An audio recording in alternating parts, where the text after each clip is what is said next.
Okay. All right. Last class of the term.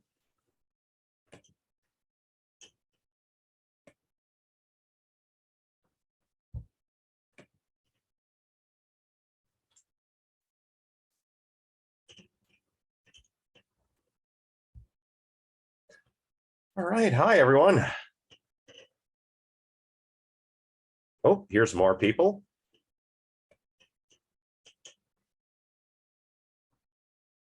Share my screen because we'll probably want to refer to the text today. The text of The Will to Believe by William James.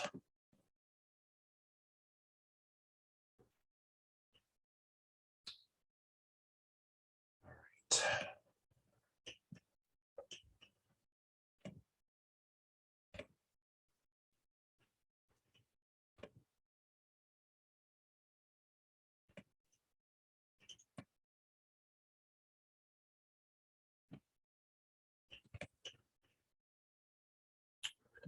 There we go. Hi. Hello. Yeah, I can't believe we're at the last class. The semester's really flown by.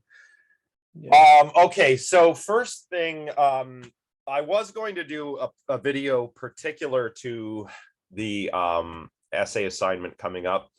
But the thing is, I've done this class twice before, and all those lectures are on YouTube, and each of those classes features about an hour-long instructional video on how to tackle the essay assignment, which is basically the same in this class as it's been in years previously. So I'm just going to share those links on Brightspace and Discord, and you can go watch those.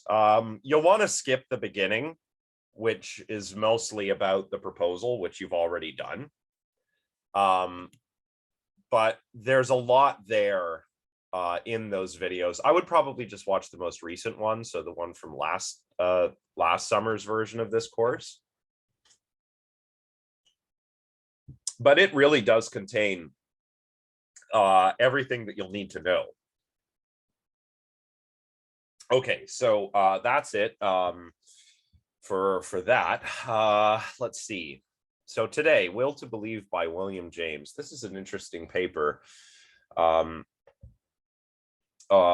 really an interesting paper by an interesting thinker, because as I've mentioned before, William James, working at the end of the 19th century, early 20th century, James is kind of working during a time when philosophy and psychology have not really diverged yet.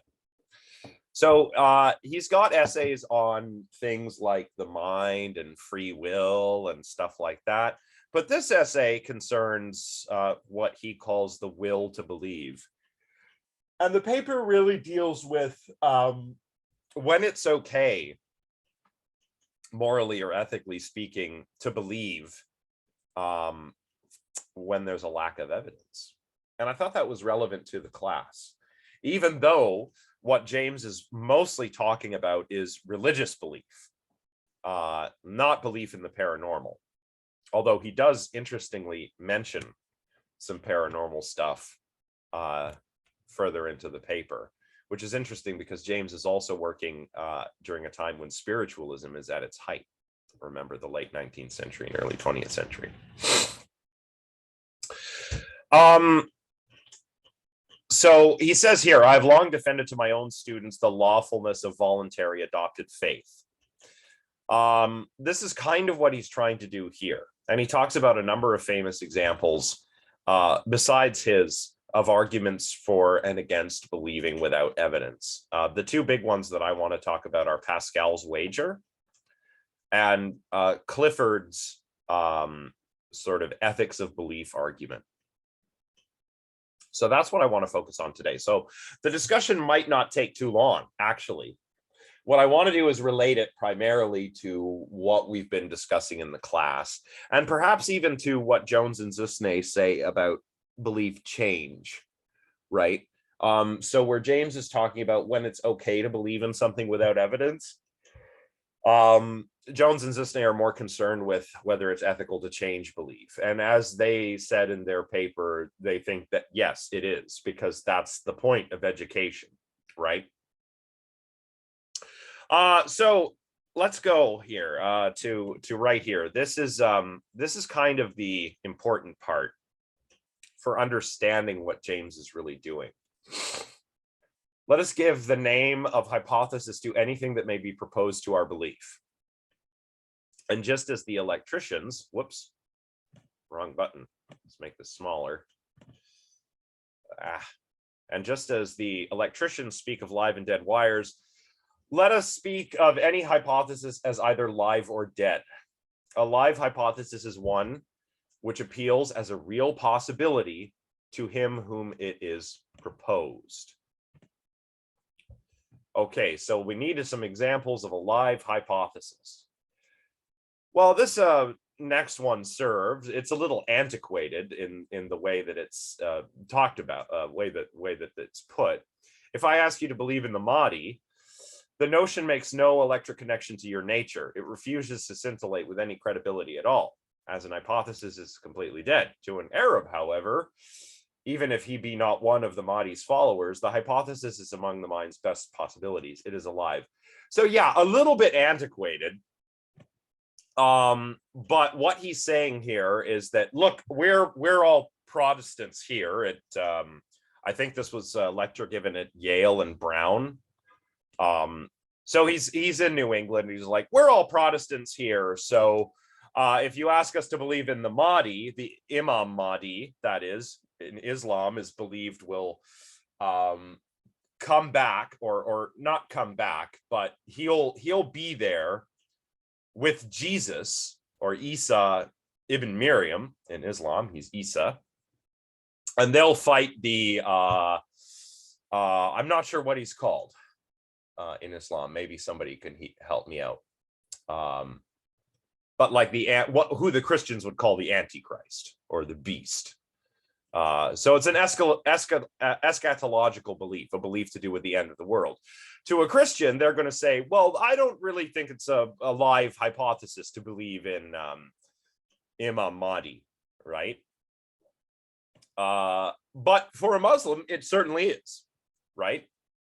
And we could come up with lots of different examples of live and dead hypotheses. Let's come up with a bunch just to make sure that we understand what we're doing here.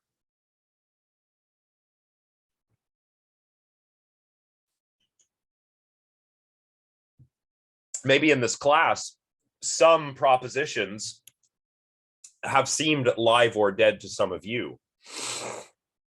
Dajjal. Thanks, Jean-Francois. That's right. Right. Well, that's a good example too. Okay, let's take me, right? I'm an atheist. So for me, the possibility of believing in Jesus Christ or in the Dajjal and the Mahdi are equally dead for me. I'm interested in them insofar as they are things that other people believe, and I want to understand those people. But a belief in those actual things for me is a dead hypothesis. There's no electrical connections being made, right? So everybody kind of understands, it's like, could you countenance that? Is this hypothesis? If you could countenance it, or that is to say, admit that it's plausible, or that you might subscribe to it, it's a live option for you. Speaking of options, the decision between two hypotheses, James calls an option. And we can have lots of different kinds of options. We could have live or dead ones, like the hypotheses that we were just discussing. We could have forced and avoidable ones, or forced or avoidable ones. And we can have momentous or trivial options. James is going to argue in this paper that it's okay to subscribe to a genuine option. It's okay to believe in a genuine option in the absence of concrete evidence. And a genuine option is forced, living, and momentous. So let's say, number one, back to the idea of a living hypothesis or a live hypothesis. A live hypothesis is one in which both options, or a living option is one where both hypotheses are live. Could I say that the closed universe theory, the closed theory of the universe, is that considered a live hypothesis? If you don't know if it's open or closed. It's a live option because Okay. there's two live hypotheses there for you. The Okay. universe is open or the universe is closed. And both are plausible. You could believe in either of those given the lack of evidence. There is some theoretical argument for each one, right? That's grounded in real knowledge of physics, but we don't know. So yes, I would say that would be a living option. Instead of this religious example, like if you want to be a theosophist or whatever, theosophist, is that a theologist? I don't know what that is. This here is an antiquated, sort of archaic just way of saying Muslim. We don't say Mohammedan anymore because Muhammad is not supposed to be the object of worship. This is sort of like a Christian misunderstanding of Islam, really. So yeah, that's a good example of a living option. Any other examples? Let's come up with some living options, all kinds of living options, and use your imagination. If they aren't living options for you, say who they might be living options for.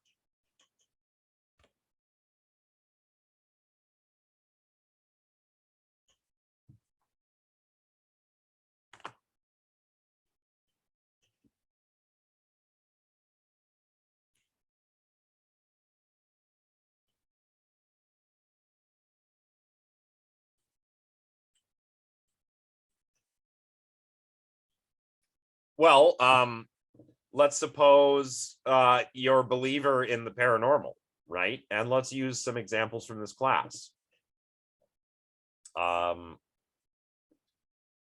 Perhaps I say to you that I had an out-of-body experience and you believe in the paranormal, and maybe a live option for you would be, oh, either the soul leaves the body and floats around, or maybe it's just some kind of telepathy that allows you to remote view, right? If you were a believer in the paranormal, those might be live options for you. So deciding between two living hypotheses or live hypotheses, that's what gets you a live option.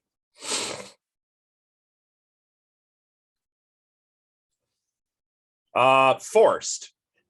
James says, choose between going out with your umbrella or without it. I do not offer you a genuine option, for it is not forced. You can avoid it by not going out at all. So a forced option is an option where you have to choose. And questions of religion are this way for James, because James just seems to have a problem with agnosticism. Right? He's like, come on, you can't be an agnostic because it's too important. Right? This stuff could all be true and it could have a big impact on your life, or it might not be, in which case be an atheist, fine, but you can't be an agnostic. Like he seems to just not want anybody to be an agnostic. So he's like, it's okay to believe in something if it's a forced choice, if it's living, and if it's momentous. So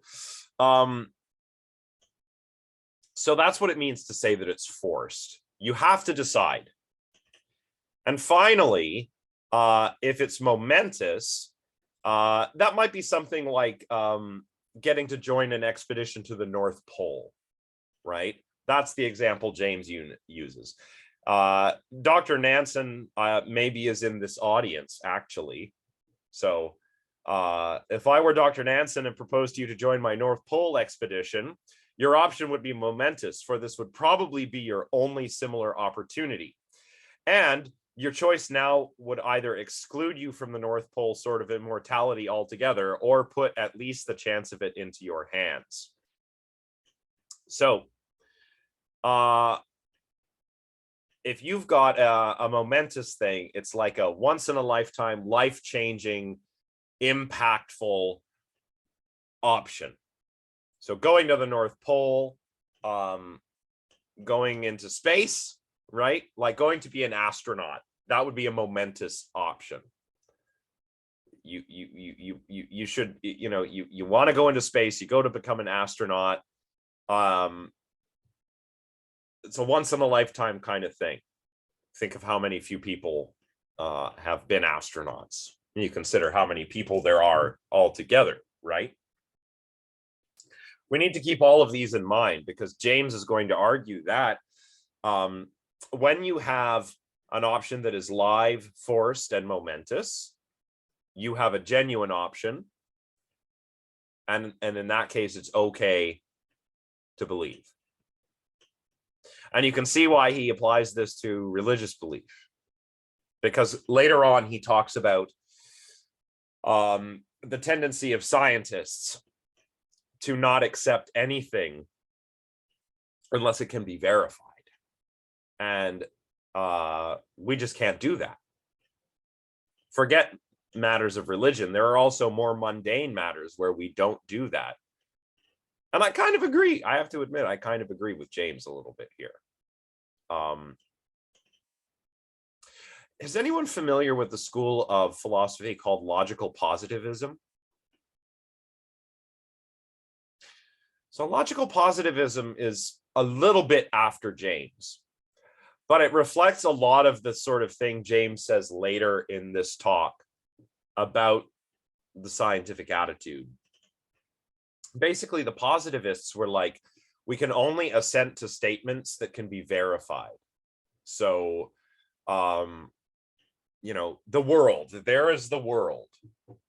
And the world is what is, to borrow Wittgenstein's word, the world is what is the case. So, and we can say things about the world using language. We can make propositions, statements about the world that can either be true or false. And the logical positivists argued that, look, we can only assent to statements that we can verify or something like that. There are going to be statements that are wrong. And there are also going to be statements that are meaningless. So a statement that's wrong, let's just go to the chat here. Yeah, well, what they were trying to do, really, I'd say, is make philosophy as scientific as they could, right? So that's why, for our purposes, it doesn't really matter that the positivists sort of came after James. They were just doing what 19th century scientists were doing, but they were trying to do it with philosophy, right? So we can make statements about the world that are true. We can make statements that are false, but there are also statements that don't mean anything. So a statement that's false is one that can be shown to be false, and one that you can't verify or falsify is meaningless if you're a logical positivist. And that includes anything about religion or the paranormal or anything at all. It's neither right nor wrong, it's meaningless. So James is kind of railing against this, and yeah, it makes sense, because logical positivism did not work, right? First of all, scientists don't really verify. They fail to falsify. And that's something that Karl Popper, a philosopher of science named Karl Popper, thought up. He was associated with many of the thinkers of the Vienna Circle, where logical positivism was very in vogue, very big. So he knew these thinkers, and he communicated with them and debated with them. But he argued that, if you really think about what scientists are doing or what they ought to do, it's not to verify things, it's to try and falsify statements. And that gave us falsificationism, which is one of the, which has remained a big theme in science. Scientists who've never read any philosophy of science will still tell you that, oh, what we do is we try and prove our hypotheses wrong rather than verify them. It's that ingrained in science today. Another thing that happened to the whole logical positivism thing was Ludwig Wittgenstein came along and kind of ruined it for everybody. Wittgenstein was a very eccentric person. He was the protege of Bertrand Russell, the famous philosopher at Cambridge. He had trained as an engineer and wanted to do mathematics and stuff, but decided instead to pursue philosophy. And he went to Cambridge, and Russell said something like, I have to think about this. I can't tell whether he's a genius or a crank. And of course, it turned out that Russell thought he was, in fact, a genius. And he was a very, as I said, a very eccentric person. He came from a wealthy family in Vienna. He went to the same elementary school as Adolf Hitler. So very interesting fact there. He fought in a number of wars throughout his career. What else? There's one story about how I mean, his weird attention to detail is fascinating. There's one story about how when they were renovating his family home, he demanded, he said that they screwed the job up and that they had to raise the ceiling by 1 centimeter. Ceiling's 1 centimeter too low. He's kind of like, I really hate to use this example because I'm not really a fan of the show or the character, but he kind of sounds like Sheldon Cooper from The Big Bang Theory, you know, just some eccentric genius. He had perfect pitch as well. He was openly gay at a time when it was not easy to be openly gay. And he died quite young of prostate cancer. When he was given this diagnosis, he reportedly said, "Good." So, very eccentric, probably not somebody it would be easy to be friends with, but very interesting philosopher. And he kind of came along and showed that, showed where the limits of language were.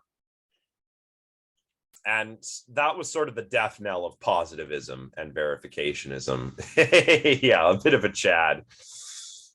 Well, yeah, he's, yeah, very strange. Probably one of the most influential philosophers of the 20th century, though. Even though he would have probably been very difficult to get along with. But he had a book called the Tractatus Logico Philosophicus. That just means logical philosophical treatise in Latin. And it's a very long axiomatic a sort of treatise on on what we can do with language, how we can get to the truth with language. And then he writes another book later on that was published after his death called The Philosophical Investigations, where he kind of tears it all down. So it's very interesting. So there's a couple reasons why positivism is kind of dead now. Karl Popper changed things up in the philosophy of science, and Ludwig Wittgenstein just came and sort of kicked over everyone else's sandcastles. And kind of showed in a very interesting way what we can and can't do with language, and how language, just the way we can talk about the world, limits what we can know about the world in a certain way. So positivism didn't work out, and that's fine. But James, let's get back to James. James says, if you have a genuine option, which is living, forced, and momentous, you're good to go. Why is this the case with religious belief? Maybe we can get a sense of it by taking a look at some of the other thinkers that he talks about. Let's go to Pascal's wager. Everyone's probably familiar with this. Actually, who is and who isn't Pascal's wager? Is it like you bet on your life if God exists or not? It's kind of like that. Okay. Your eternal life, right? Okay. Yeah, Blaise Pascal was a mathematician and also a practicing Catholic. And he has this wager to try and convince you to not just believe in God, but to subscribe to a specific faith, right? And that's going to be important in a moment. But Pascal's wager is basically like this. Like, look, imagine that you're like a betting man or something. And someone says to you, you can believe in God. Let's just say believe in God rather than subscribe to any particular faith. Says you can believe in God or not. Now, if you believe in God and he exists, then you have everything to gain, right? You'll go to heaven or whatever, and everything's great.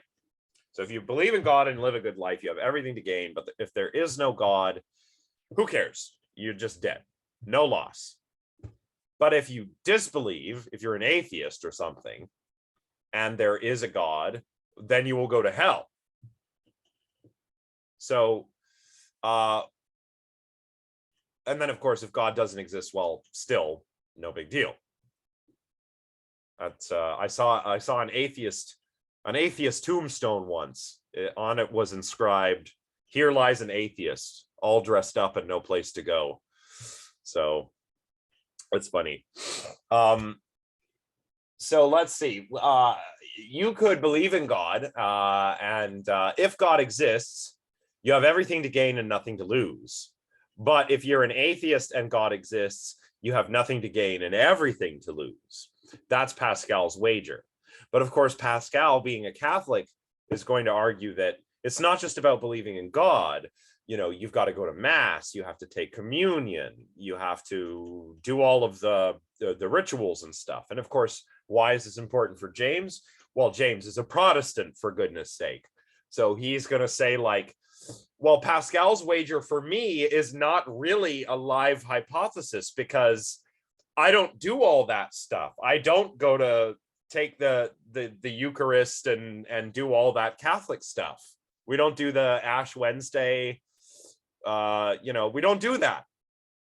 Yeah, the Ash Cross, right? It's like, I'm a Protestant. We don't do that. We just go to church. We read the Bible in English. We don't have to have a priest interpret it. This is around the time when Catholic priests were still holding masses in Latin, right? They didn't start holding masses in English until into the 20th century.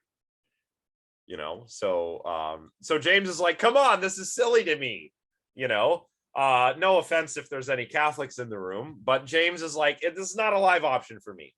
But that's Pascal's wager. Who's heard this before? Who's thought about it? Who's maybe been convinced or unconvinced by it? This is personally a first for me. Like, I didn't know about Pascal's wager at all. So this is the first time I'm hearing about it, but it's really interesting. So I have no idea, but it's really cool. It's a weird, to me, it's weird because, yeah, it is literally a bet with if your soul exists, with your immortal soul at stake. And it seems weird to, this is also something that James says here, that I agree with. It's weird. If religion is supposed to be a thing that makes you good, or, you know, you have to have lived a good life to get into heaven or something, it seems weird to decide to do that because you think like, oh, I could gain eternal life or I might lose and spend eternity in hell. That to me is a weird way to motivate this decision.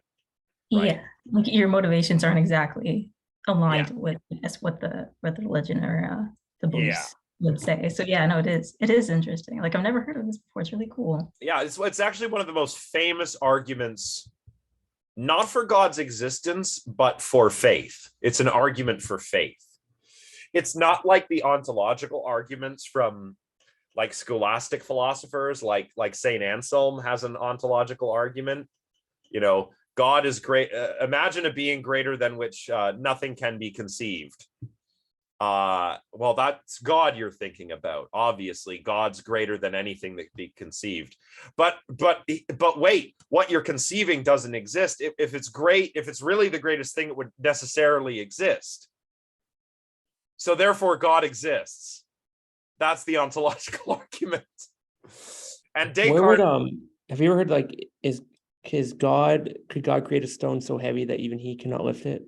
Yeah, that's a silly one. And like, why? I mean, sure, he could, but he wouldn't, because God wouldn't do anything that he couldn't do. Or something. I don't know. It doesn't make much sense to me, but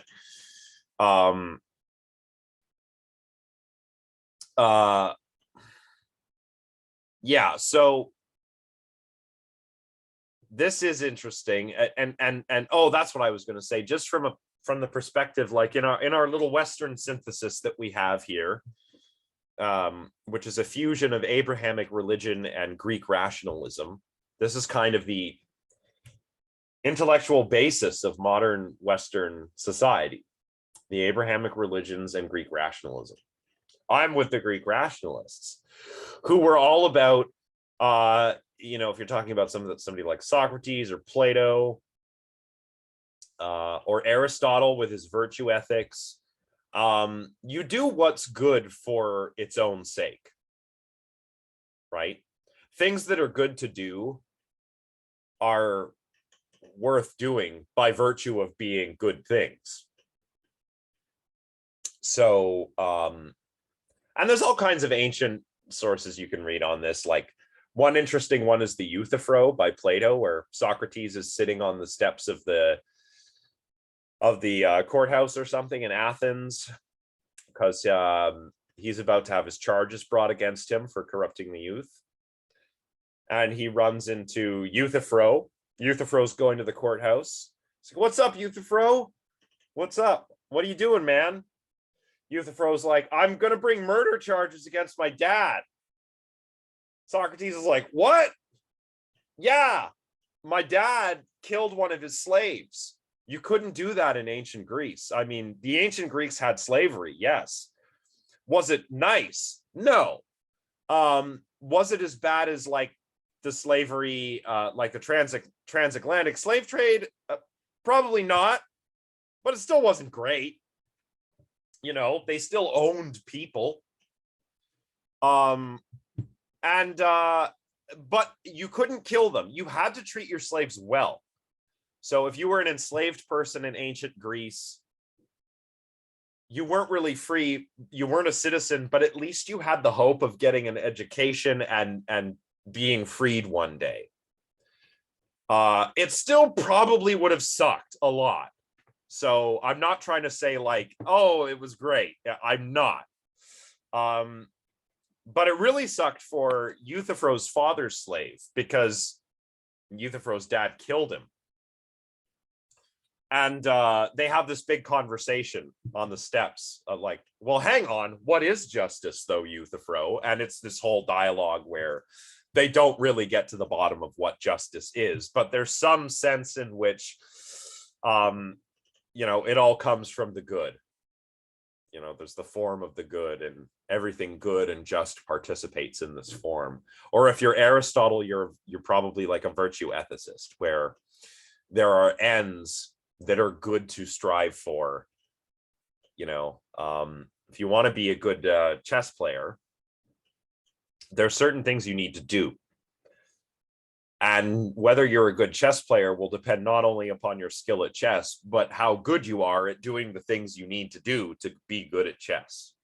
So goodness for Aristotle, or being a good person, is something that actually requires education. It's something you have to learn how to do. And it's something you need some life experience to get good at. Aristotle would say people, like children and teenagers, well, they're just not going to be good. They don't have enough life experience. They don't have enough practical wisdom. But old farts like me could be good, because we've been around the bend a few times. And Aristotle even wrote a book called the Nicomachean Ethics, which he dedicated to his son Nicomachus, because he wanted his son to be a good person. So he what did he do? He wrote the book on how to be a good person. So I think this is, for me anyway, this is more of a motivator to be good than the promise of heaven or the threat of hell. But that's my opinion. Maybe you feel the same way about Pascal's wager, but that's how it feels to me. It feels like Pascal's saying, hey, you can believe in God, and if you're right and God exists, you get to go to heaven. But if you're wrong, you'll suffer for all eternity. And I'm just kind of like, man, God sounds like kind of a jerk, you know? That's pretty Old Testament, actually. So no thanks.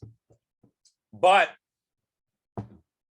when it comes to the paranormal, you don't have this sort of sword of Damocles hanging over you if you're deciding to be skeptical or a believer or agnostic, right? The stakes aren't as high if you were to do something similar with a paranormal topic. So okay, so that's Pascal's wager. Any other thoughts before we move on?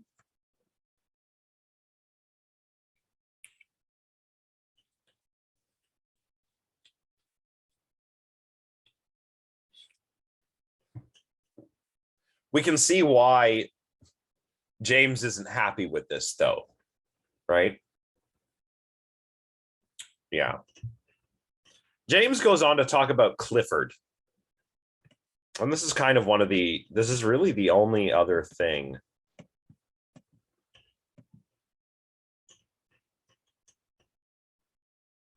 Where is Clifford? Oh, it's right up here.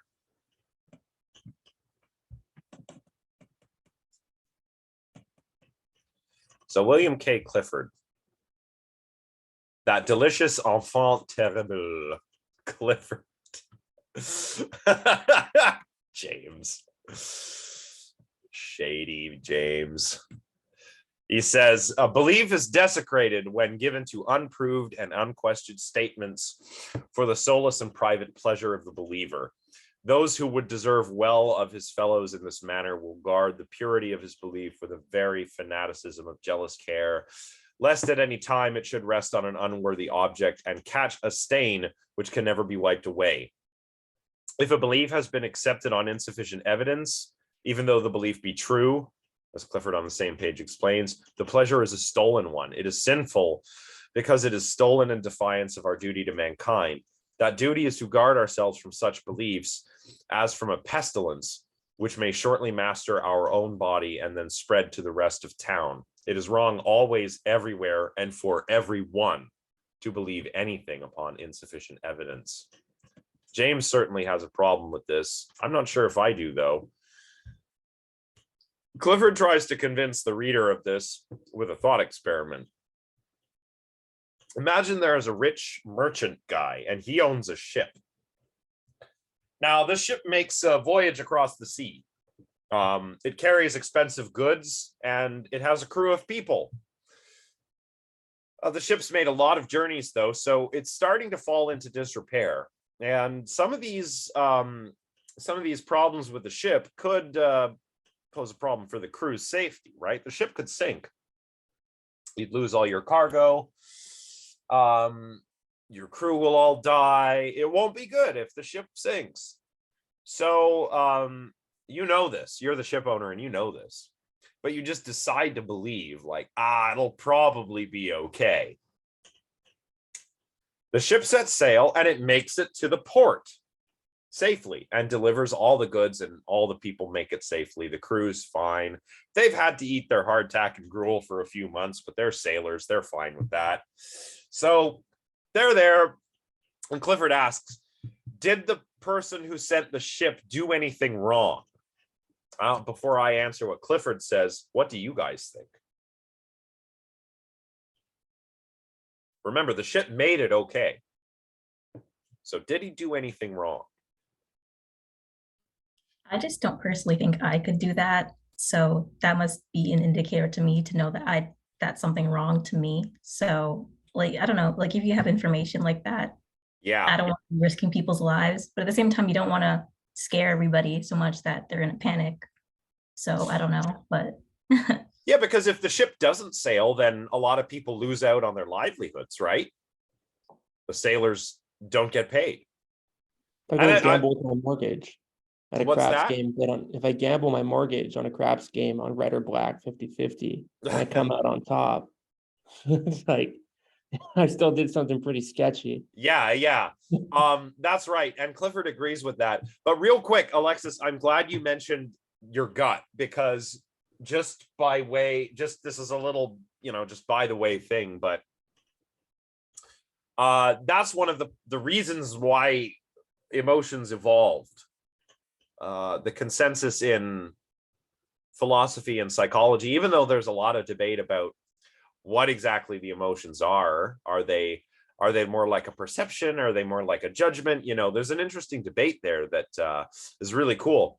But what everybody agrees on is that emotions tell us what's important, right? And that's another problem with the logical positivists. They would have been like, emotions, pff, you need logic. Like they're all like Vulcans or something from Star Trek, like no emotions, logic, that's it. But and this is ultimately thanks to Plato. You go all the way back in Western philosophy, it's Plato's fault that everybody for years and years and years and years thought emotions were detrimental to reason, but they're not. They're very important, actually, when it comes to reasoning about values. And some of your values include what you believe is right and wrong, morally speaking. So that's what emotions are good for. Emotion, if you've got a gut feeling, like Jean-Francois says, you're about to put it all on black, and you get a little gut feeling like, am I doing the right thing? That's your emotions telling you, hey, no, get out of there, like, right? Or maybe somebody tells you a bit of news. Your emotional reaction will probably tell you something about how you value that information. Like maybe some of you, sorry, the ends justify the means. No, not quite. It's okay. So maybe you ask, there's 2 grad students applying to a bunch of Ivy League grad schools. And I'm just making this example up right now off the top of my head, so just bear with me. But all right, there's 2 graduate students, or about to be graduate students. They're applying for grad school. They've applied to all the Ivy Leagues and some other fancy schools too. One of them is maybe a guy like me, working class background, went to public school. Parents are like, yeah, go to university, but we don't really know what we don't know, like they don't know about what I do very much, but that's fine. I love them. And so that's one of them. And then the other guy is very wealthy background, private school. Parents can pay the bills, no problem. It's not going to have to worry about tuition. Maybe his parents could even like donate some money to one of these universities and get him in there. And then some news comes back to both of the students. The news is, congratulations, you've been accepted to Brown University. The guy, the working class student is like, yeah, I got into an Ivy League school. The wealthy guy is like, oh, I only got into Brown. He didn't get into any other fancy schools. Their emotional reaction, excitement, pleasure versus disappointment, tells us something about how they value that option. The guy from like a working class background, first guy to go to school, all that, that's a tremendous opportunity to do that. The wealthy guy thinks, oh, it's Brown, because there's a running joke that Brown is terrible. It's not. It's just it's a great school. It's just more affordable than the other Ivy League schools, than Harvard, Yale, Columbia, tuition just doesn't cost as much. And for that reason, Brown, unfortunately, is the butt of all the jokes. So I don't know why. It's a fine school. I have some colleagues from graduate school who went to Brown. My PhD supervisor went to Brown. I'm like, wow, I'm pedigreed, man. Like, I got that pedigree because I got a guy who went to Brown. But some people joke about Brown. I don't know.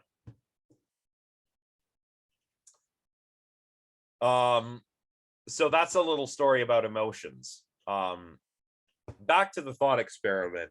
Yes, Clifford would say, even if that guy sends the ship and the ship is in disrepair, but it makes it, nobody dies on the voyage and all of the cargo gets delivered. You know, think about it. That's the thing. Like, sailing the seas is dangerous during the age of sail. Sure, the ship could make it, but you could get swept overboard. You could lose some of your cargo. There could be pirates. I mean, there's pirates. So it's dangerous. But the ship makes it. Clifford says, no, he still did something wrong by sending that ship, because his belief that the ship would make it was not based on evidence. It was just on a whim. And you were just lucky that the ship made it and you didn't lose your cargo and all the people died. That's what Clifford says. And a big part of what James is trying to do here is get around this when it comes to religious belief, because Clifford is extreme, right? It is wrong always, everywhere, and for everyone to believe anything upon insufficient evidence. So Clifford would say, like, what the ship guy did was wrong, but also it's wrong to be religious. And it's wrong to believe in spiritualism or the paranormal because there's insufficient evidence. James is going to say something like, well, of course, the person in the thought experiment should not have sent the ship. But when it comes to matters of religious belief, yeah, it's okay to believe because those are genuine options. And you have to decide. Because remember, James doesn't want you to be an agnostic. He's okay if you're an atheist. He's okay if you're Christian. He's okay if you're any other kind of religion. But gosh darn it, you can't be an agnostic. It's too important, right? It's too important for James. And that's really what he's trying to do here with his genuine option. And the rest, we don't really have to go through the rest of this. He's kind of tearing Clifford apart, claiming that Clifford, basically for James, what Clifford says is also not a living option. It's interesting he mentions Huxley here, because Huxley was Thomas Henry Huxley. He was nicknamed Darwin's Bulldog, and he vigorously defended Darwin's theories of natural selection against creationists. Yet Huxley also believed in the paranormal. He was super caught up in the spiritualist movement, much like Arthur Conan Doyle, the author of the Sherlock Holmes stories, right? It's just very strange. What a time. This was a time when science was like all the rage. It was after the scientific revolution had been completed. But science was still very much a gentlemanly pursuit. Science was something that rich people did who were bored, right? A lot of scientists were just bored, wealthy members of the landed gentry. So that's where Huxley's coming from. So I guess it makes sense, because you would have had those scientists who, like those in the Psychical Society for Psychical Research, who would have been like this, just doing experiments and things on their own and thinking that they found something and convincing other scientists that they had. And Huxley was one of those. So I just find that interesting. Here, This is interesting too. Just read a little bit out loud here.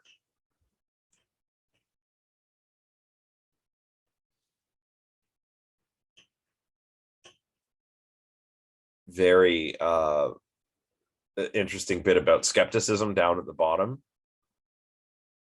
Let me just minimize this. Our faith is in someone else's faith, and in the greatest matters, this is most the case. Our belief in truth itself, for instance, that there is a truth and that our minds and it are made for each other. What is it but a passionate affirmation of desire in which our social system backs us up? We want to have truth. We want to believe that our experiments and studies and discussions must put us in a continually better and better position towards it. And on this line, we agree to fight out our thinking lives. But if a Pyrrhonistic skeptic asks us how we know all this, can our logic find a reply? No, certainly it cannot. It is just one volition against another. We're willing to go on in life, for in life upon a trust or assumption which he, for his part, does not care to make. Interesting. And yeah, but that's fine. That's not unreasonable. What James is saying here is like, your belief that there is a truth that you could know and your desire to find it is not rational. It's volition. It's a will. It's a willing, not a reason. It's like an emotion in that way. So if you ask like a Pyrrhonist, like Descartes, you know, or Pyrrho himself, how do you know that there's a truth out there, and how do you know that you're getting close to it? Can you logically prove to me that you are? Well, no, you're going to have a hard time doing that, to make it as airtight as a skeptic wants it to be. But that's fine, James says. This is just not how human beings work. Human beings need to believe in something. And I'm fine with that being grounded in emotion, the desire to know being a volition or an emotion or a basic drive. I'm fine with that because, again, these things can tell us what we value. And I do value the truth. So I think I have this drive toward it. And if that's not completely reasonable, I don't care. So I'm actually okay with that. Right. So Clifford, I think James would countenance that Clifford is correct about the ship example, but he's not correct about religious belief. And for James, it's okay to believe in a religion, even though there isn't the kind of rational, logical evidence for that religion that some people would like. That's fine, because that's not how humans work. Human beings are not naturally Pyrrhonistic skeptics. Human beings are emotional, willful. Go ahead, Alexis. Yeah, this is a bit off topic, but somewhat on topic, because we were just discussing Darwin and Huxley and everything like that. You know how before Darwin's theory about evolution, there was like that idea of like the great chain of being, and like, you know, that we're coming from God and that we're above other animals, you know, that there's a hierarchy and everything. So would James have mostly believed, I guess, like, or supported Darwin's theory, because all of a sudden that changed the status quo about the idea of that we didn't come from, you know, descendants of God, but that we came from apes and evolved? So which one would James I'm not exactly sure what James believed, but I suspect he would have accepted Darwin. Because after all, Darwin didn't say anything about the creation of life, right? Darwin only talked about I know the book is called The Origin of Species, but he doesn't mean like the origin, like the original origin of life. He means like, here's how new species originate. So speciation. And then in his later book, The Descent of Man, he does this with human beings. And he says, actually quite ahead of his time, by the way, scientific racism was really big back then.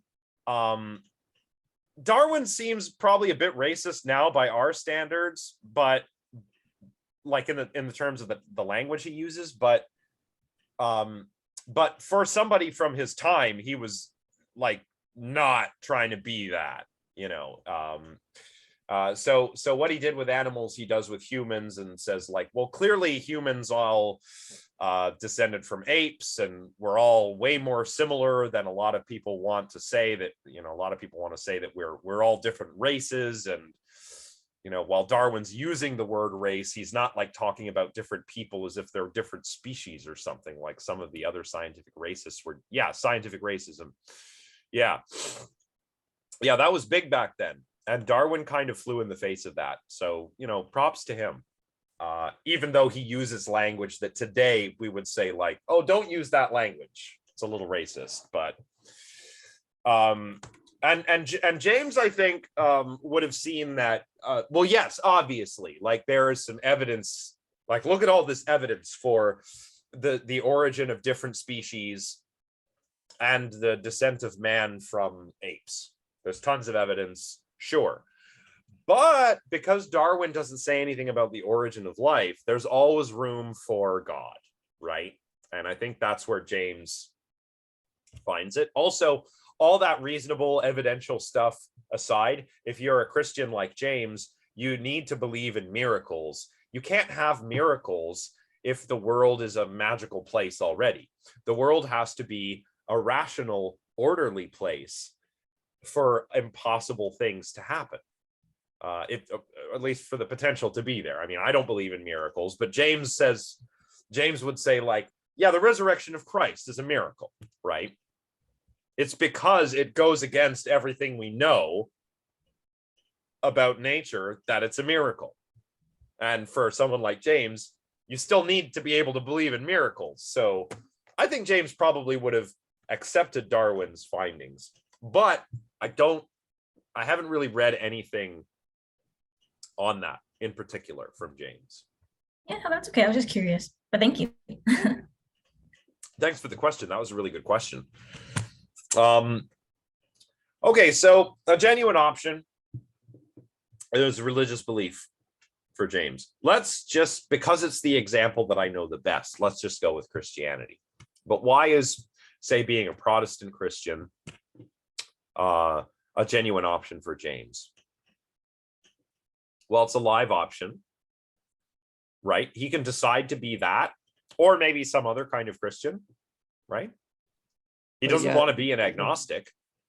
I think Protestants believe more in like Jesus Christ himself and like praising him to get to heaven, whereas Catholics believe more in doing good. I think that's it. I used to be really big in the Catholic Church. That's from my personal anecdotal experience. Yeah,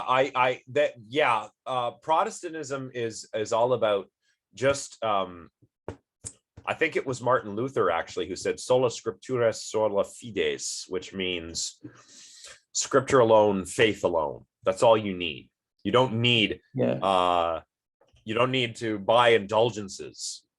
You know, Martin Luther, right? He's living at a time when the Catholic Church is selling indulgences. So like, go to your priest. He broke off from Protestants. He broke off from Catholicism. Okay. Yeah, and he started the Protestant Reformation, which was the first of which was the Lutheran Church, named after him.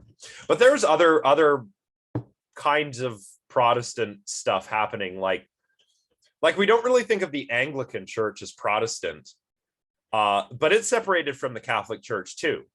So the Anglican Church is just British Catholicism, because Henry VIII wanted a divorce. And the Pope said, you can't get divorced, it's a sin. And he said, well, and I'm paraphrasing here, well, screw you guys, I'm the king, I'm going to start my own church, and I'm going to be the head of the church because I'm the king of England, and I say I can get a divorce. And that's how we have the Anglican Church. So it's also Protestant in a sense, but in a very different way than other branches of it might be verbatim. Well, probably not. I'm leaving out some these and thous and ye's and screw those. it. Yeah. Screw with you. I will form my own church. Yeah, no. So that's different. but Lutheran Protestantism eschews the ritual, and I mean, this was also around the time of the printing press, so you had the Bible was being printed in German for the first time, which meant that people could learn to read it. It was, a lot of people were still illiterate at the time, don't get me wrong, but it was easy to learn to read a language you spoke than a language you didn't speak. And you did not speak language if you were not educated back then. You, yes, if you are an Anglican, you can absolutely get a divorce, I think. At least Henry VIII said it was okay. But Henry VIII was just not a cool dude. There's a song about him. There is. Yeah, there is. Yeah. Henry VIII, I am. I am. Yeah. Henry VIII, I am. Yeah. Yeah. And it's all about how he had 7 wives and decapitated a bunch of them. And oh yeah, not a cool dude. So so for James, some belief in some form of Christianity is a living option. It's a live option for him. I could believe in Protestantism, or I could not. I could believe in Catholicism or Protestantism. Whatever way you want to slice it. It's a live option to believe for him. It's also forced. It's forced because James doesn't want to be an agnostic, right? There's knowledge for James, there's knowledge and belief. And this is a matter of belief, not knowledge. So it's okay. You got to make a decision. Right? If you can get knowledge, get that knowledge. If you can have knowledge, great. If you can have belief, great, believe. Don't not believe. If you can believe something, if it's a forced and live and momentous option. And finally, it's momentous because of the implications, right?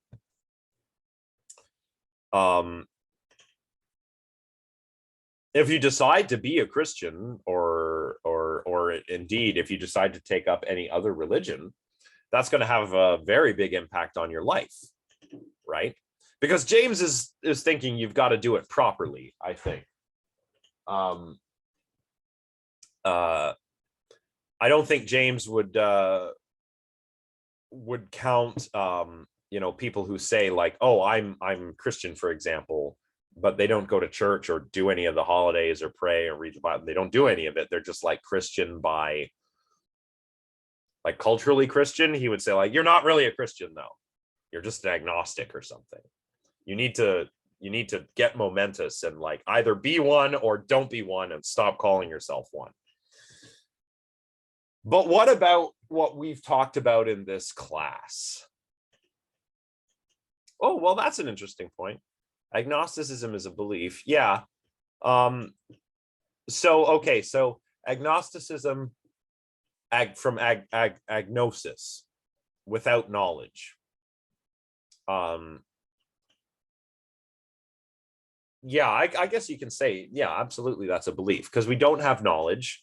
And then from there you go that, well, it's the belief that we cannot know, or that we do not know whether there is a God.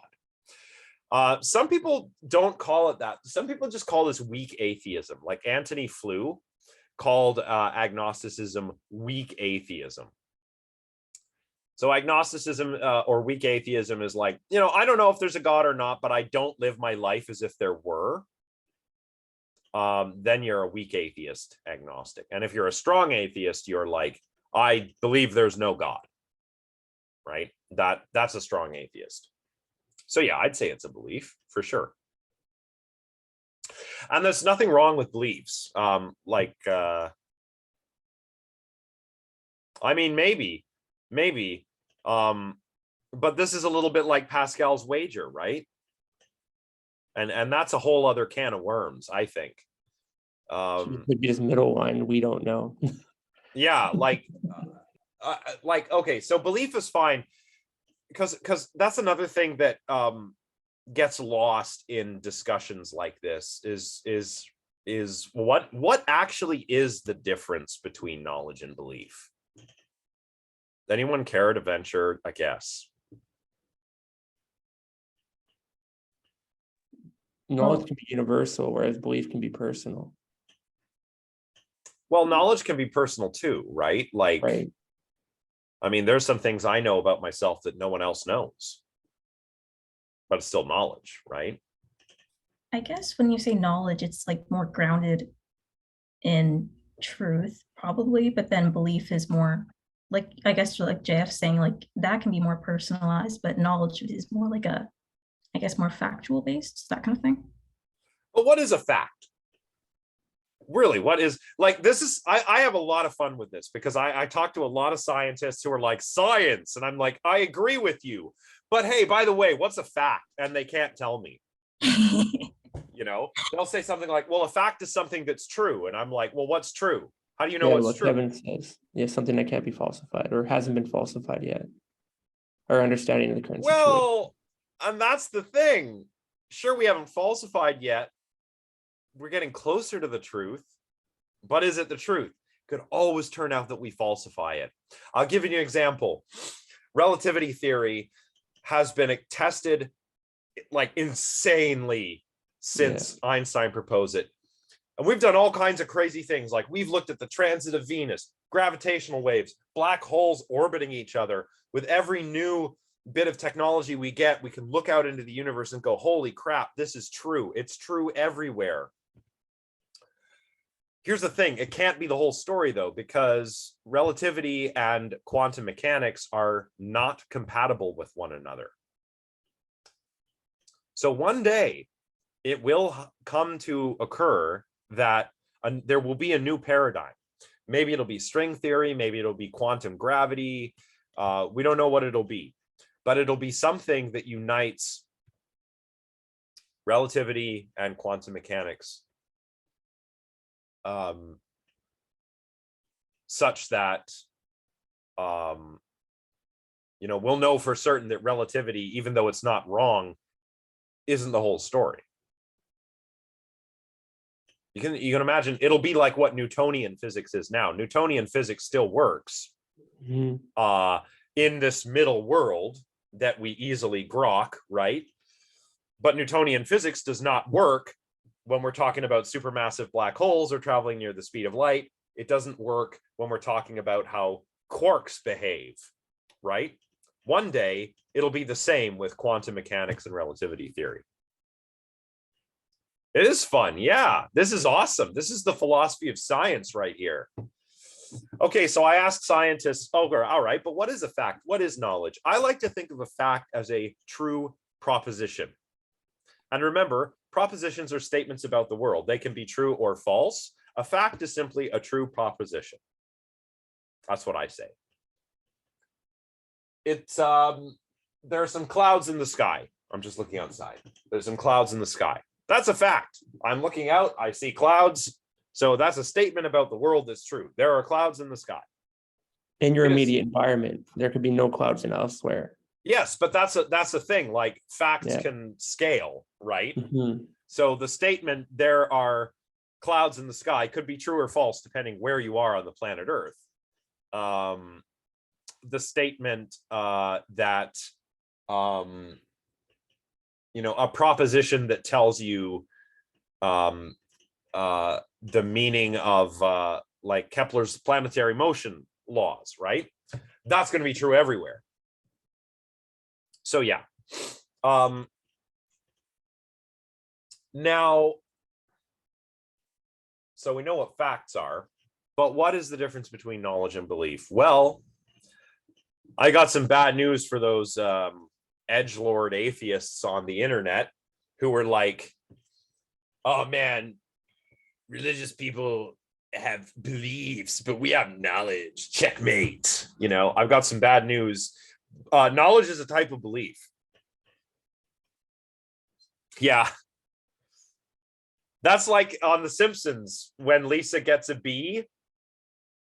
There's an old episode of The Simpsons where Lisa gets a B. And Principal Skinner's like, oh, you got a B. You won't be getting into Harvard. Looks like you're going to have to go to Brown. And Otto's like, yeah, hey, Brown, you know, hey, Otto, didn't you go to Brown? Yeah, I almost got tenure too. You know, it's a good joke. So everybody makes fun of Brown. But Brown's great. But anyway, these guys who make these claims do not realize that knowledge is merely a kind of belief. The I guess a received view of knowledge in philosophy is that it is a justified true belief. So first of all, what is a belief? Well, remember how we talked about facts being true propositions? Well, we can also take attitudes towards propositions. We call them opinion, or no, it's belief. No. Well, if an opinion, let's forget about opinion for now. Okay. So we can have propositions about the world that can be true or false. The true ones are facts. But the other thing about propositions is that we can have attitudes toward them. Belief is one of these attitudes, right? So it is raining is a proposition. Belief that it is raining is an attitude toward that proposition, namely that you believe it's true. So philosophers call these propositional attitudes towards statements about the world. So belief is just a type of propositional attitude, as is knowledge. But knowledge is a type of belief that is justified and true. So what does it mean to say that it's true? Well, if I believe the proposition is true, and the proposition actually is true, then I have a true belief. True belief is could be like opinions. Some opinions could be true beliefs. They might be true, but they're not justified. Justification means that I have reasonable grounds to believe that the proposition is actually true. So it could be some kind of evidence, right? It could be empirical evidence, could be deductive evidence, could be reliable testimony from somebody, doesn't matter.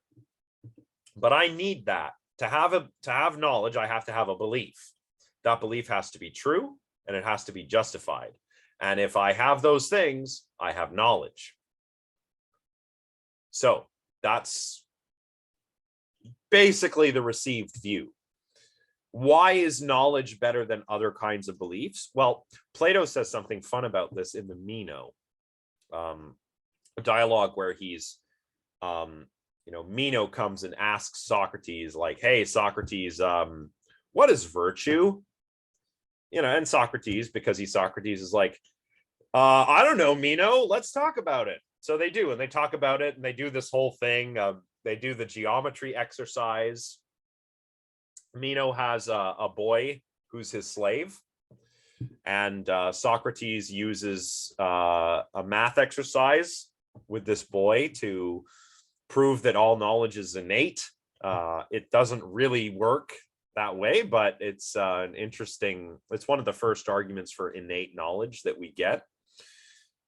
And at the end, he makes this comparison between belief, like mere belief, and true opinion to knowledge. Knowledge is like, our beliefs are like the images of Daedalus. You guys know Daedalus, right? He had a son named Icarus who flew too close to the sun, right? Yeah. Daedalus was the legendary craftsman, a demiurgos from ancient Greece, who has myths told about him. One of those myths is the myth of Daedalus and Icarus, where he gives his son the wings with feathers held together with wax. Of course, he flies too close to the sun, the wax melts, and he falls to his death. It's an allegory about hubris, or arrogance before the gods. So, well, one of the other things that Daedalus was reputed to have done was to build these images. Now, these images weren't pictures, they were statues.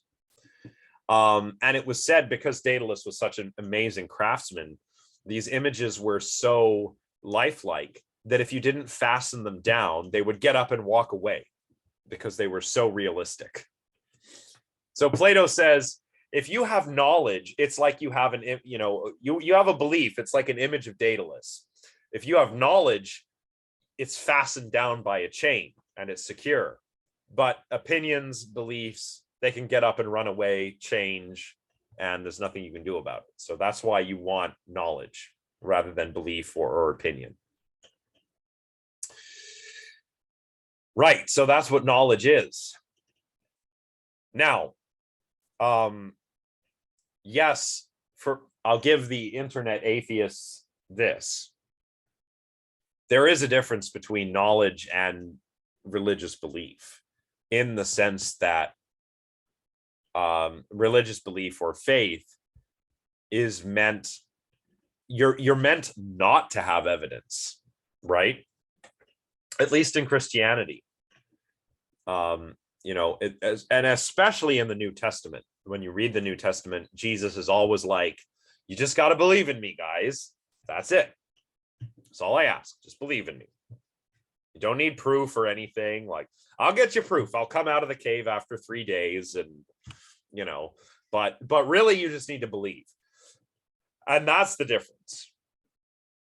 But it's not as if knowledge and belief are different kinds of things. Knowledge is just a type of belief. That's what most philosophers would say. So that's how I would answer that. When you can't have knowledge, which is just justified true belief, James says you can still will that you would believe if it's a genuine option. And for him, religion is. Religion, again, this is all really ethics. This is axiology. This is James trying to get you to live a meaningful life. But I don't know, does this work with the paranormal? This will be the last bit of discussion, I think, before we wrap up. Does this work with the paranormal? Or is Clifford right? Could you be like James and say that, well, belief in ghosts is a genuine option for me, so I'll just believe in ghosts? Or would you be like Clifford and say, it's just wrong to believe in the paranormal because it's wrong to believe in anything? What do we think?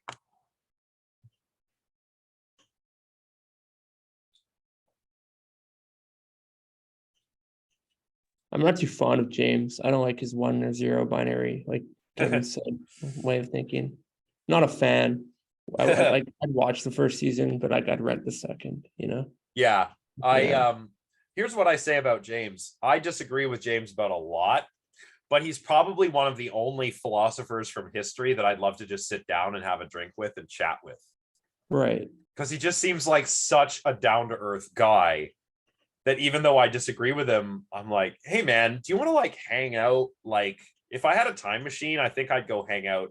Like, look, you could be friends with William James. You would not be friends with Wittgenstein, right? Wittgenstein incidentally said that James was pretty much wrong about everything he ever said.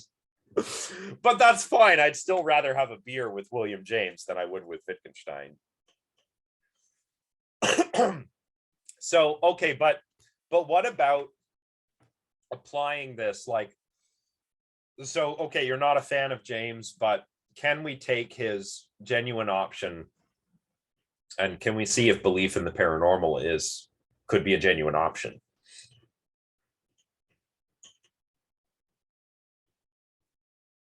I think I could kind of see how people who have, like last time when we were talking about anomalous experiences and people having them and not instead of just sweeping under the rug, actually addressing it and saying why it could be a scientific explanation. I think I could understand it if people at least believe in the paranormal. I think I can understand it more if people actually had these sort of experiences. Yeah. I think it's more grounded for them, I would say, this knowledge or this belief in the paranormal, if they had an experience like this. But I don't know, they might be saying that's their justification, that they had this sort of experience and that's why it should be knowledge rather than a belief. So I don't know, but yeah, I think, yeah, I would say that if you've had an experience like that, then that is what makes belief in the paranormal a live hypothesis for you, right? Yeah. And one thing which I guess I should have emphasized a bit more is that you know, what's a genuine option for you might not be one for me, right? So, like for James, being a Christian is a genuine option. It's not for me.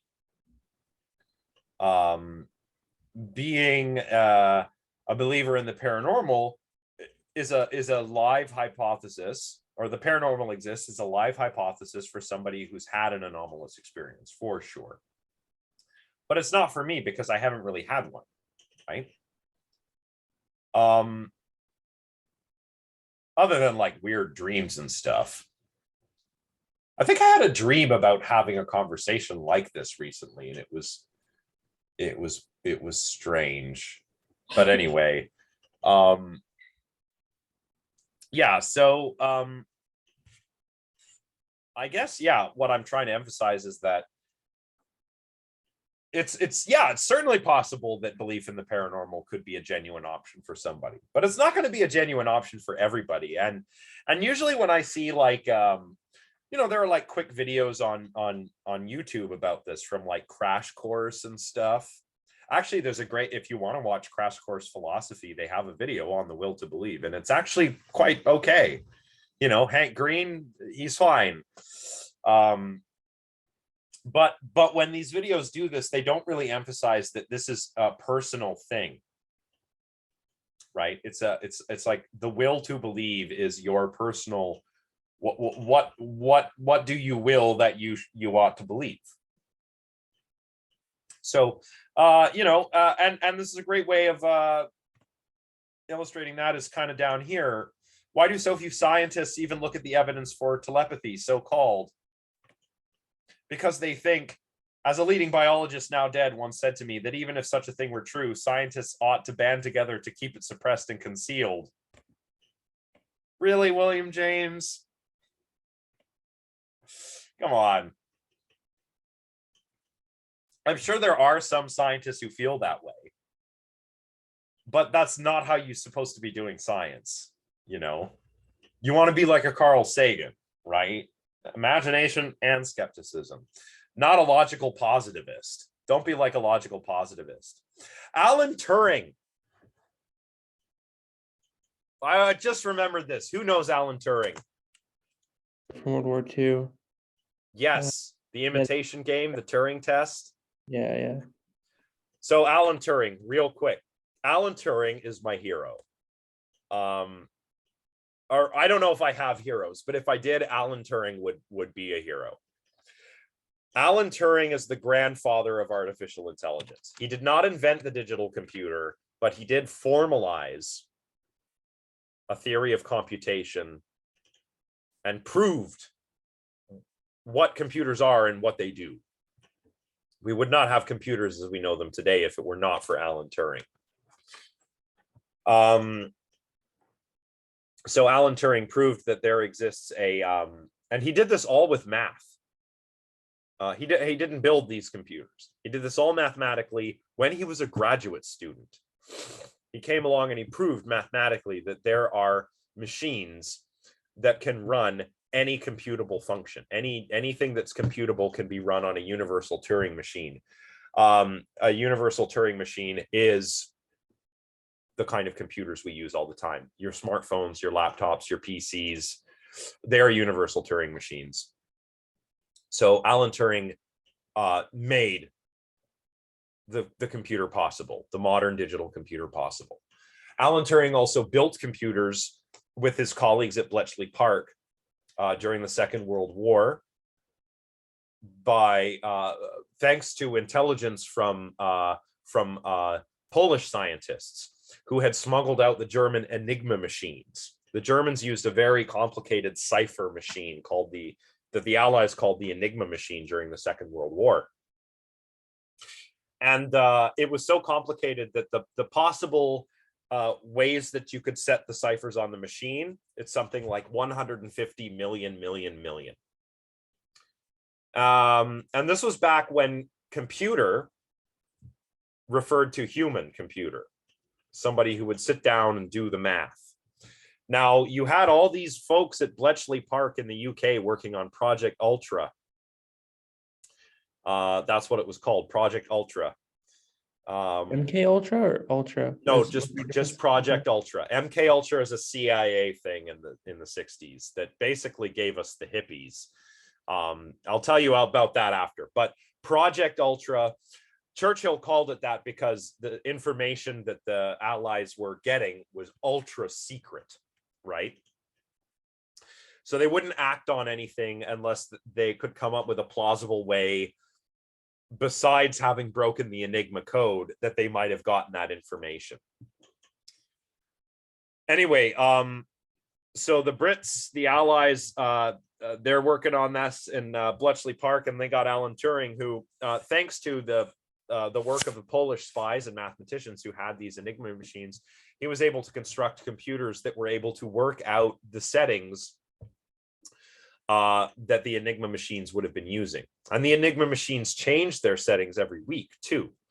There were other breakthroughs, like a U-boat was captured. That's a German submarine. And some Enigma machines were recovered. And so the bomb machine, that's what they were called. They were updated throughout the war.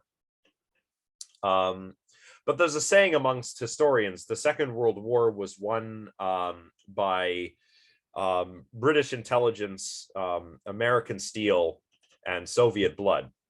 What that means is that the Americans, with their Lend-Lease Act to the Britons, to the British, they sent them all kinds of equipment. Later, they joined the war themselves and brought all kinds of stuff over with them on D-Day. The Soviets, there were just so many darn Soviet soldiers. A lot of them died, like brutal. It was like, I wouldn't have wanted to be a soldier in the Second World War marching on Berlin. It would have been brutal. And Operation Barbarossa, before that, when Hitler tried to invade Russia, would have been brutal, like absolutely brutal. And of course, British intelligence was Bletchley Park. They had cracked these ciphers, and the Nazis didn't know that. And Turing was largely responsible for doing this. And it's estimated that by doing this, he may have shortened the war by 2 years and saved up to 14 million people's lives. And what happened to him? He ate should an have. apple. Well, possibly. Talk later. But yeah. Possibly. This is Nobel Peace Prize stuff. Yeah. Was he ostracized for sexuality? Yes, but not yet. Nobody knew, because this was Project Ultra. Nobody knew this was MI6. Officially, MI6 didn't exist back then. Military Intelligence 6, like the UK's version of the CIA. Everyone was like, what? We don't have an MI6. Like, that's what we want you to think, So this was classified even after the war. Nobody knew what Turing did for years. Not until after he died. And yeah, thanks to a burglary from his partner, it eventually came to light that he was gay. And back then it was a crime to be gay in the UK. And Turing had two choices. He could go to prison, or he could accept chemical castration, where he was injected with a form of synthetic estrogen. His personality changed.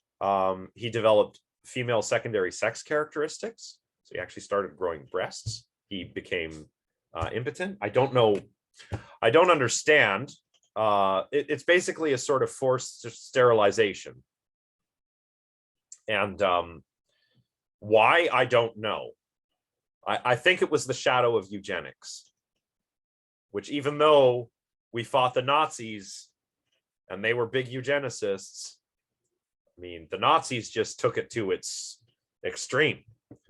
The British, the Americans, Canadians, we were doing it too, and we don't like to admit that, but yeah, absolutely. We were doing that. We were sterilizing, in Canada, we were sterilizing the mentally ill and people from First Nations communities into the 1960s. So, not good, but it's part of our history. And so that's what happened to Turing. And We don't know whether he accidentally died of cyanide poisoning or whether he committed suicide. I think there needs to be a new inquiry on his death, because really the jury we're not sure. We actually aren't sure. The story goes that it was suicide, but I don't know. Turing in the days before his death wasn't acting like somebody who you'd think was going to commit suicide, but who knows? Who knows? Well, I don't know. It's not a mystery. It's just there are some unanswered questions. I'm not trying to sound all like a conspiracy theorist or something. It's plausible that he killed himself by eating an apple laced with cyanide. It's plausible that he accidentally poisoned himself because he had cyanide in his laboratory at home. So we don't know. But whatever happened, Turing did not deserve what happened to him. And now there's the Alan Turing law. Queen Elizabeth retroactively pardoned men in England and Wales who were convicted under this law of gross indecency, which was if you were homosexual.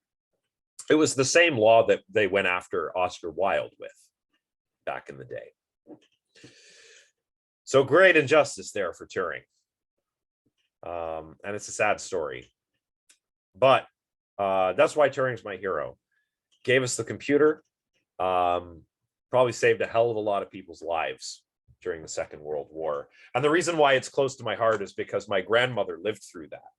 She had to leave the city and move into the country with foster parents during the Second World War, during the Blitz.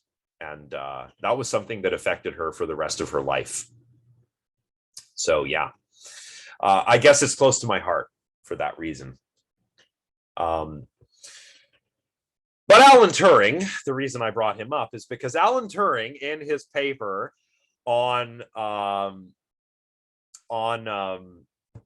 was it called? Computing Machinery and Intelligence, when he gives us the Turing test, a test by which we can use to determine whether a machine is thinking or not. And basically the tests involve conversing with the machine. And if you cannot tell whether you are speaking to a computer or to another human, you must admit that the machine, whatever it is doing, it's thinking, because it's doing the same thing that we do. And the same thing, incidentally, that Descartes said is how he knows other minds exist. They communicate their thoughts via language. So the Turing test is very Cartesian. But in that paper, he says, oh, look at how much evidence there is for telepathy, how we should like to refute it.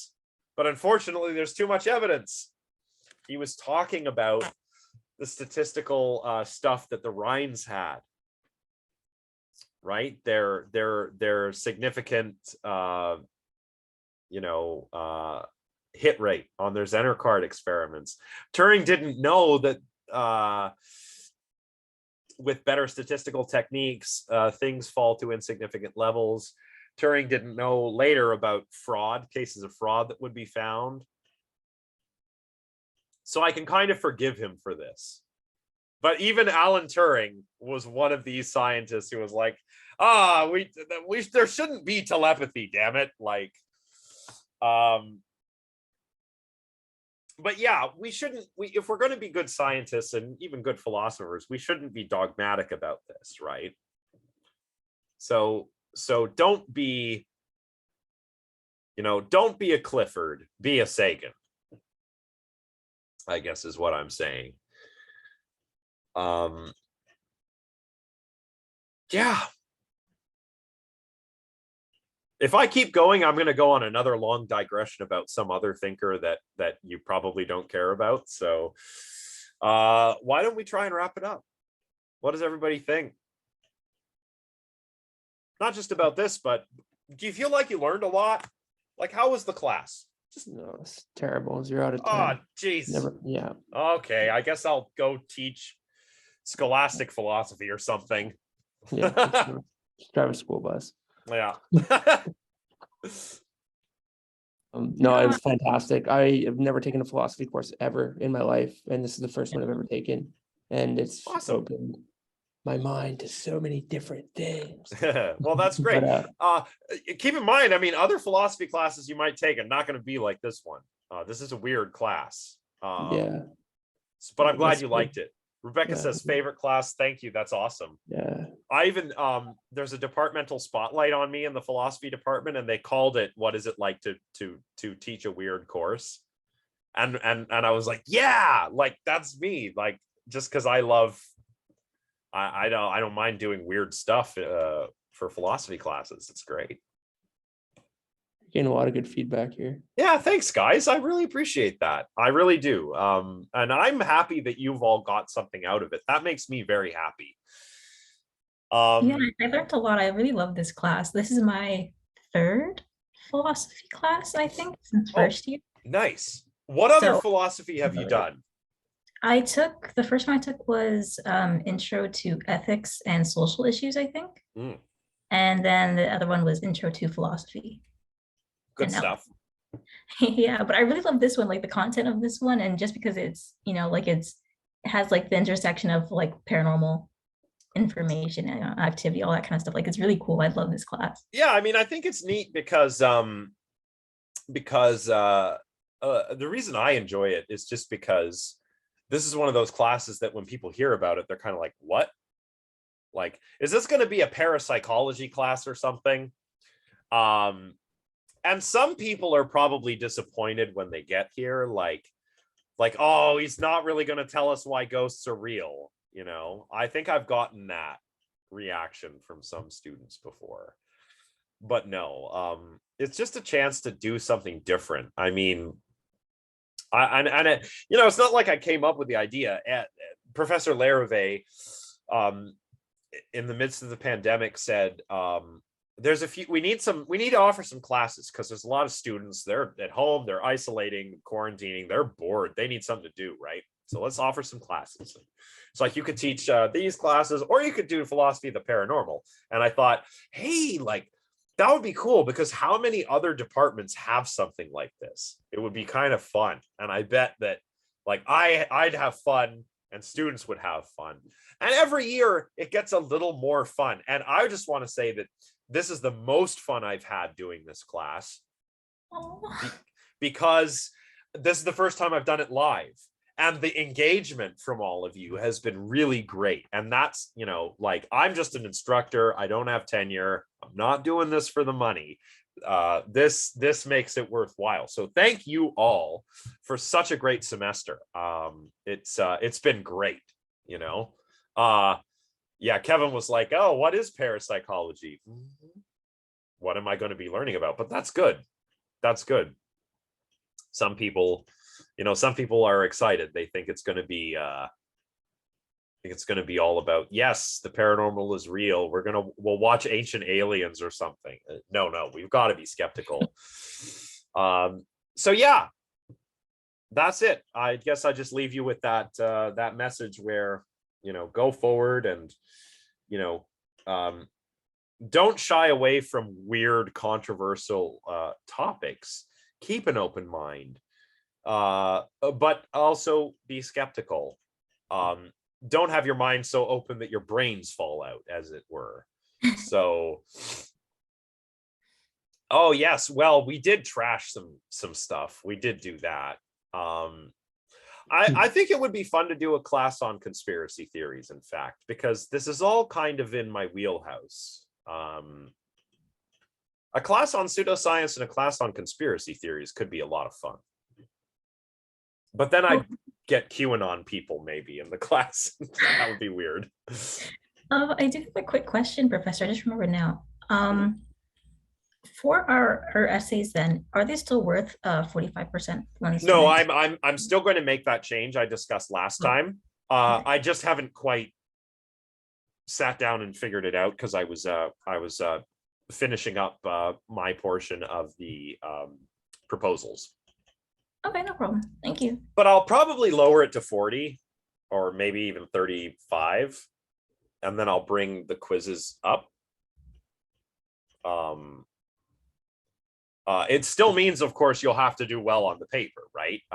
But I was impressed, as I said in my announcement, I was really impressed with the range of proposed topics, the way people said they were going to tackle them. A lot of really good ideas there. And Jenna and I tried to provide the feedback that'll allow you to get working and turn that into a proper paper. So thanks everybody, and thanks to Jenna, who was a huge help with grading, and who I'm certain is going to be a huge help when it comes to grading the finals. So thanks to Jenna, and thanks to all of you. And this is it for the lecture. I can't believe it's over. I'll be teaching. Yeah, go on Discord or send me an email if you have questions. Hit me up. Like, I'm just going to be prepping for my fall classes. And if any of you see any of my other classes in future and you find them interesting, you want to take them or tell your friends, go ahead. I'd love to have you guys again. You guys are all pretty awesome. What are you teaching in the fall? In the fall, I'm teaching my first year seminar, Minds and Machines, cool, which is about mechanistic philosophy. And essentially we start with the ancients. We learn about the soul. And then we move forward into the middle modern period, and we learn about mechanistic philosophy and deism and the mechanical universe. And then we basically start learning about computers, philosophy of mind. We read Turing, we read Putnam, we read Descartes, we read Hobbes, Lemaitre, Plato, and Aristotle. It's basically, what is the soul? Is the soul an immaterial entity, or is the soul something the mind or the body does? And is the mind or the body like a machine, like a computer? So hence Minds and Machines. And then I have another first year seminar on consciousness, which is absolutely a blast. I use the book that I drew some chapters from, Blackmore's book, but we focus on the consciousness stuff rather than the paranormal stuff. So that's going to be fun. And if anyone wants to learn neuroscience in the winter, I'm doing that too. So neuroscience. It's third year, I think.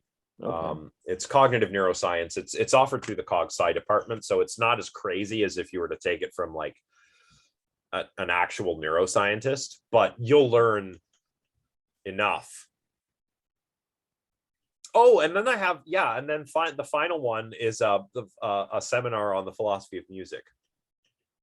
That's so cool. Yeah, so I got my fingers in a lot of pies, but it's fun. It's really fun, and I've always wanted to do philosophy of music because I've been doing music longer than I've been doing philosophy. So I'm like, why? What have I been waiting for this whole time? So I'm finally going to do it. And it's going to be a lot of fun. So I don't know, maybe I'll see some of you in some future class. But if not, best of luck to all of you with your studies. And feel free to keep hanging around the Discord server, or, you don't have to watch the YouTube things, but you can if you want. It's out there for whoever wants it. But if I don't talk to you again after I've graded your papers, good luck, everybody. But if you want to stay in touch, please do. Probably not right now because you have COVID, but I'm better now, I think. Oh. Yeah, I think I tested negative. Yay. But I'm still working out some of the boogers. So yeah. Watch the thank yous in the chat. Yeah, well, thank you guys. Thank you guys. It's been great. It really has. So let's wrap it up there. And please do let me know if you have any questions on the Discord server, or send me an email. I'm a little busy with prep work. I've got a move coming up. I got some real life stuff going on, but otherwise I'll try to get everybody's questions and concerns resolved when I hear from you. So thanks everyone. Thanks, Jenna. Thank you. Best of luck. And I'll talk to you all shortly when I give you your final essay feedback in a few weeks. All right. Bye. See you around. Bye. Bye. Yeah.